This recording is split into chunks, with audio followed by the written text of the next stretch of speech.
you up on it.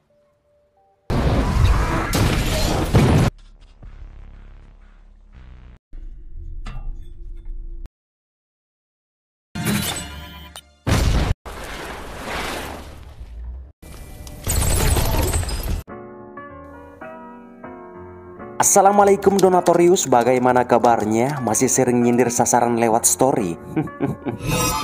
Oke, video ini kali ke-6-nya saya review film abang ipar saya, Jason Statham, berjudul The Transporter Part 2-nya yang dirilis tahun 2005 berdurasi 88 menit aslinya. Film ini sangat recommended untuk kalian tonton di waktu luang kalian daripada kalian gibahin perkara yang gak jelas, sekalipun jelas belum tentu benar, iya kan?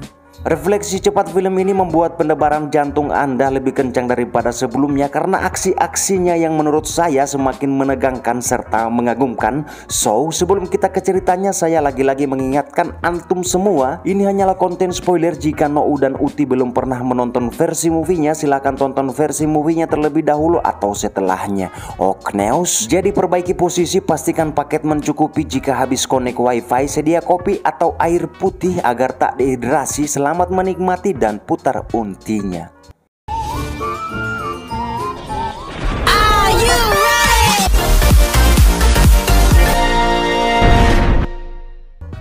Alkisah berawal dari Frank Martin pindah dari Prancis, tempat ia sebelumnya merintis bisnisnya, dan memilih meneruskan bisnisnya sebagai transporter di Miami, Florida. Namun kali ini alur ceritanya agak sedikit berbeda dari part satunya. Untuk menyambung hidup di Miami, ia bekerja sebagai supir pribadi keluarga Billings yang sangat kaya raya, dengan mandat mengantar jemput putra dari Jefferson dan Audrey Billings ke sekolah yang bernama Jack. Saat setelah alarmnya berbunyi menunjukkan inilah waktunya melakukan penjemputan anak tersebut, dan tiba-tiba I'm so sorry. I don't like to be late. Or dead. Let's go. Take it easy. The car's brand. This shit ain't working, man. It's coded. What's the code? What you got for me, player? Hold on. Just came out of the dry cleaners.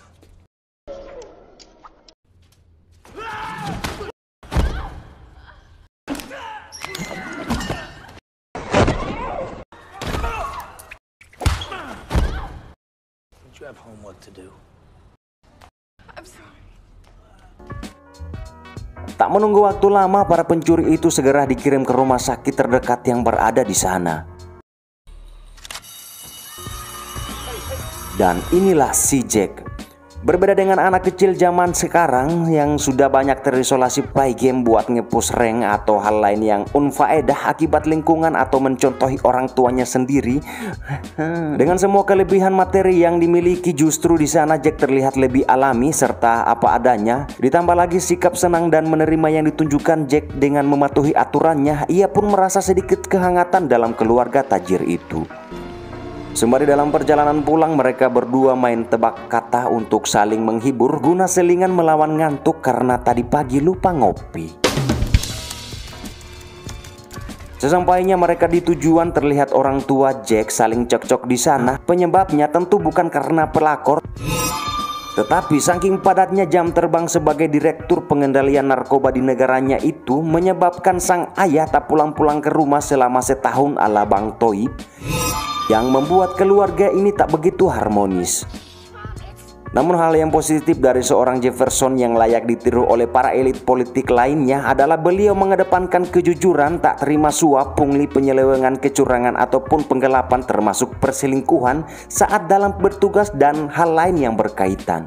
Dan sebab inilah yang tadi ketahui, seiring dengan melonjaknya popularitasnya yang dimuat secara publik oleh media-media dunia, justru menjadikannya sasaran utama dari salah seorang pebisnis elit asal Kolombia yang merupakan penyalur barang-barang haram tersebut. Sembari mengobrol si majikan atau si Audrey dengannya perihal besok adalah jadwal pemeriksaan Jack ke dokter spesialnya yang bertugas di rumah sakit, Audrey meminta bantuan Frank agar menggantikannya untuk menemani Jack di sana. Dengan tak sadar, percakapan mereka itu telah disadap oleh kelompok pembunuh yang berada tidak jauh dari rumahnya itu.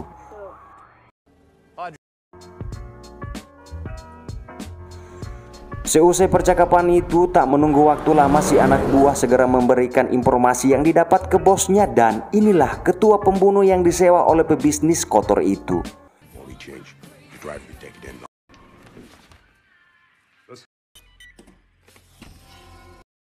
Yes. It's the antidote. See you tomorrow. Alangkah terkejutnya ia dengan kedatangan majikannya di tengah malam yang terlihat ingin sesuatu di sana. Oh no!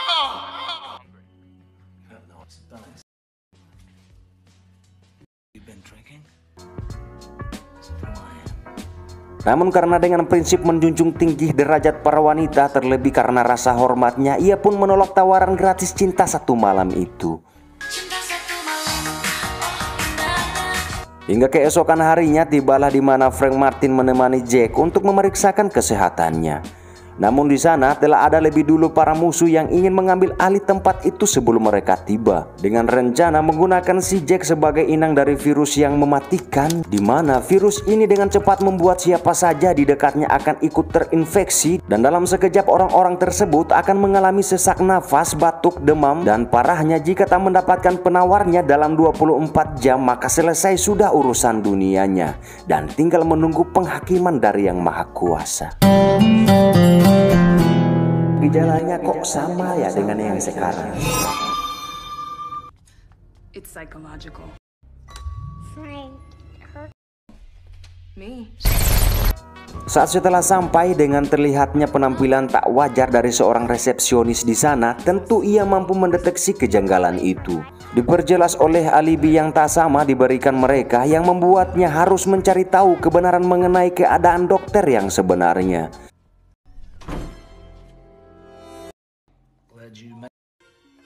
Sorry, Dr. Juniors is... Frank. Di saat bersamaan ia menerima telepon dari kawan lamanya si Pak Tar. Namun karena suasananya genting, ia belum bisa menjemput dan menemaninya liburan di kota itu. Dan tiba-tiba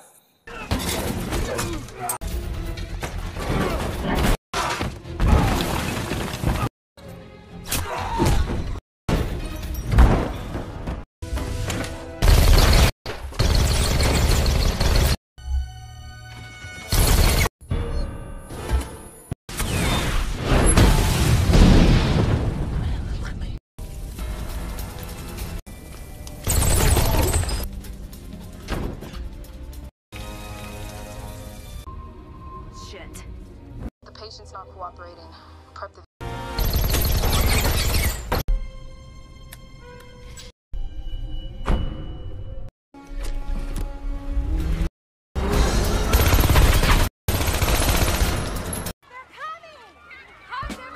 hampir saja lolos dari pengejaran itu, tiba-tiba ia menerima telepon dari si bos, dan ternyata para penembak jitu yang tak kelihatan posisinya telah siap membidik kepala Jack sebagai sasaran jika ia tak menyetujui kesepakatan yang saat ini ditawarkan. Tak ada pilihan lain demi menyelamatkan si Jack, sementara waktu ia pun memilih mengikuti kesepakatan itu, yang di sana terlihat Audi sedang berlari ke arahnya.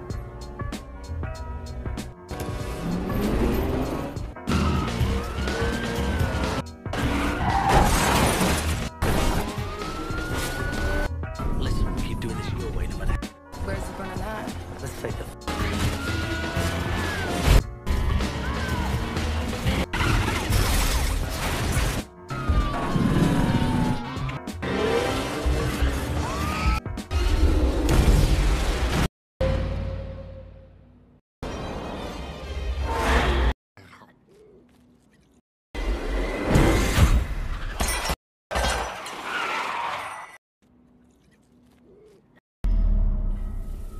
Not bad.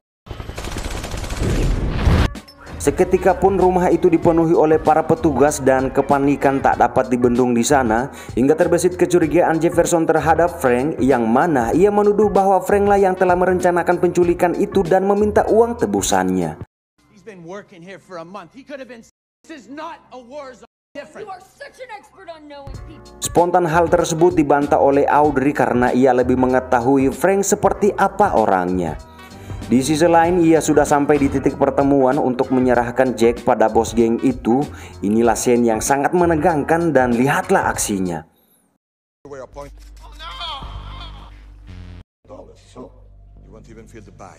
You I live in the jungle, and in the jungle, Guarantee do I have that you won't harm me? You promise! you have 2 hours, Mr. Billings. I don't. Go.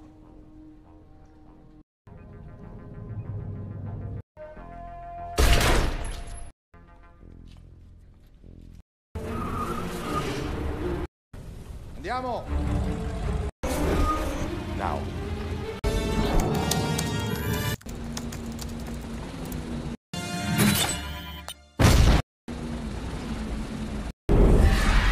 Dengan rumus hitungan yang saya ajarkan, akhirnya ia pun terselamatkan dari bom itu. Namun yang sangat menjengkelkan bukan kerjasama yang didapat ketika ia menghubungi Pak Pol di sana, malah dipersulit.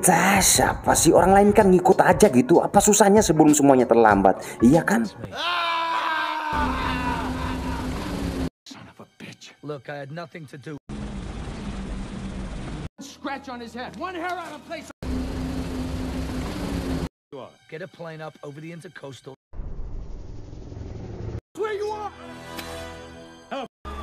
Dipikir usahanya sia-sia, ia pun bergegas menuju rumahnya. Dikarenakan tak banyak waktu menjelaskan permasalahannya ke Pak Tar, dengan segera meminta ia meninggalkan rumah itu. Namun semuanya terlambat dan tiba-tiba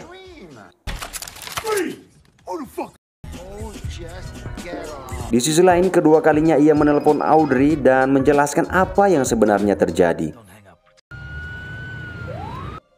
Hi, Susan. No, I'm just here at home. So tell me again, Inspector Tark. She had a gun on Jack. I had no choice. I'm gonna give Jack a shot. When I interrupt her to break that promise. Namun untunglah saat penangkapan itu rencananya ditemukan salah satu anggota yang di sana, yang akhirnya menjadikan suasana sebelumnya keruh berbalik menjadi acara cooking-cookingan di sana setelah mereka mengetahui Pak Tar juga adalah seorang polisi. Tak ada cara lain sebelum semuanya terlambat, ia pun segera mencari barang bukti di rumah sakit sebelumnya untuk dijadikannya petunjuk.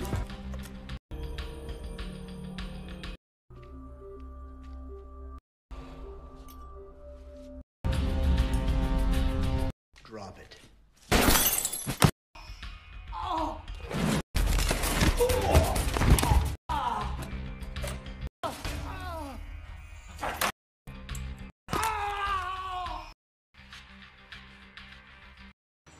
Got you covered. Only limited by your imagination. Can you talk? Tidak hutoloanga walio maali sebe, bukanlah liburan yang didapat, malah pekerjaan yang menimpa, dan entahlah masalah apa yang saat ini ditangani, tanya Pak Tar yang kebingungan. Tak menunggu waktu lama, dengan bantuan Pak Tar mendapatkan alamat sasaran, segera ia menuju kediaman dokter gadungan itu.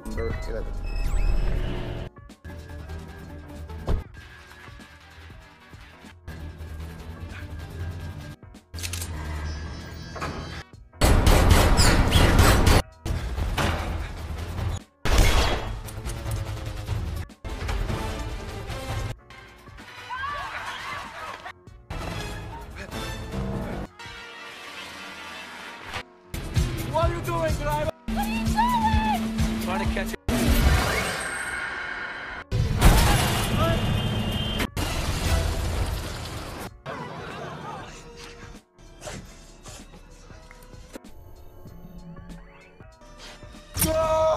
Say something not conducive to your good health.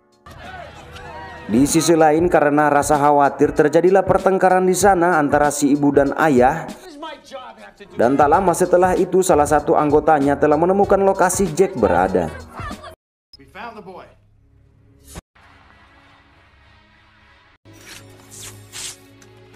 He can suffocate in there. An expert, I've had it with all of you. Terlihat semuanya baik-baik saja, yang nyatanya Jack saat ini adalah inang dari virus yang mematikan itu. You're the devil. I wish. Akhirnya ia pun berhasil menjebak dan mengikuti penjahat itu sampai ke markasnya, dan tak sengaja ia melihat ada banyak manusia terbareng di sana yang telah dijadikan kelinci percobaan dari temuan-temuan biadab mereka itu. Dan tiba-tiba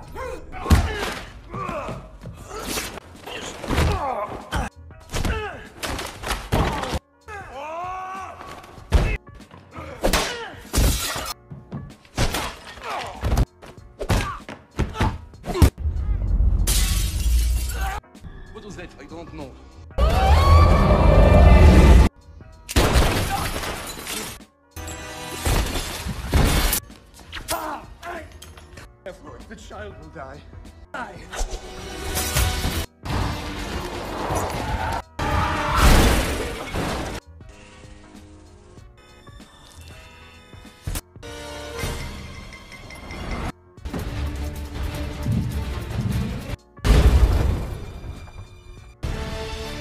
Malam pun tiba. Karena tak tahu bahaya yang sedang menimpa Jack, si dokter dengan spontan mengatakan bahwa itu hanyalah demam biasa. Aduh. Bersamaan scene ini sangat mengenyukan, di mana Jefferson mengakui kekuperannya selama ini terhadap keluarganya itu. Di sisi lain, terlihat reaksi infeksi virus itu mulai aktif terhadap mereka. Yang parahnya, saat ini Jefferson memaksakan diri untuk tetap menghadiri konferensinya bersama elit politik lainnya. Yang tak disadari, itu akan lebih membahayakan semua orang yang hadir di tempat itu. Untunglah tak lama setelah perpisahan itu, Jack dapat diselamatkan oleh Frank dengan obat penawar yang berhasil didapatkannya. Namun permasalahan selanjutnya adalah Audrey dan Jefferson yang belum ada penawarnya. Demi menyelamatkan mereka, ia pun segera meminta bantuan temannya, siapa lagi kalau bukan Pak Tar, dan tiba-tiba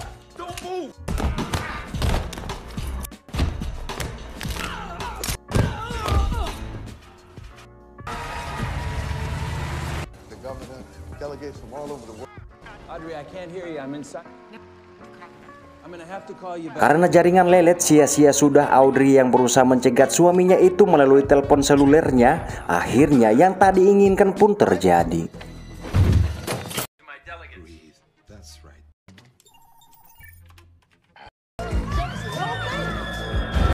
Counting the money.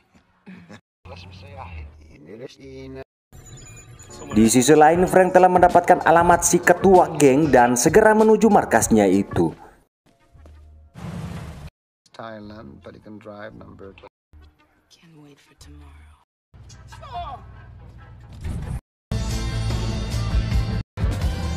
Hingga keesokan harinya selesai maksiat dengan jenius namun menyiksa nantinya, si ketua menyuruh ilmuwan itu menyuntikkan semua penawar di dalam tubuhnya. Dengan begitu, ia berharap bisa mengendalikan segala hal yang ada di sana. Tak disadari, orang yang lebih jenius darinya telah berada tepat di luar gedungnya itu.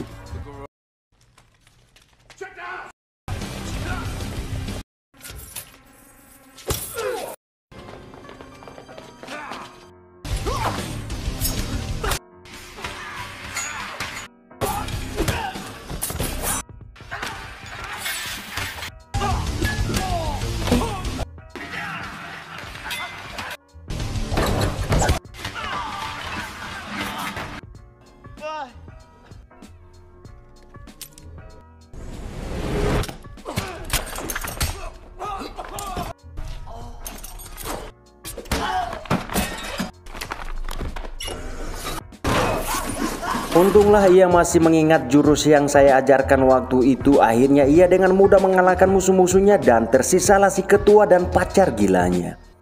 It's a business deal, pure and simple. You really think killing all these pups? My pay is better.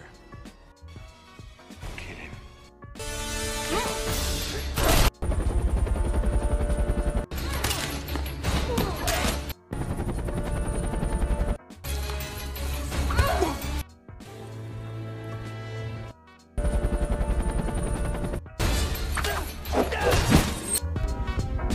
Selesai sudah, kini sisalah si ketua sendirian.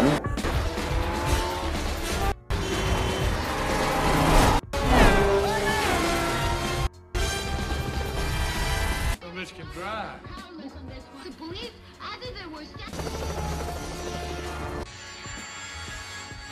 Colombia before you know it. Dipikir telah aman, dengan santainya ia menikmati mirasnya dan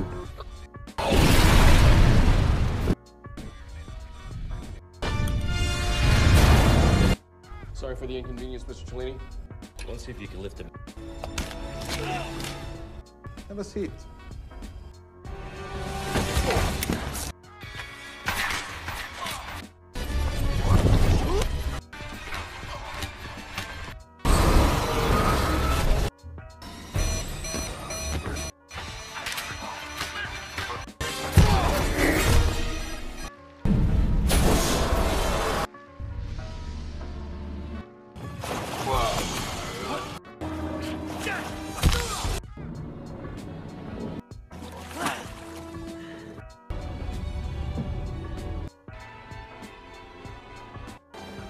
Akhirnya semua orang berhasil diselamatkan olehnya dan tomat.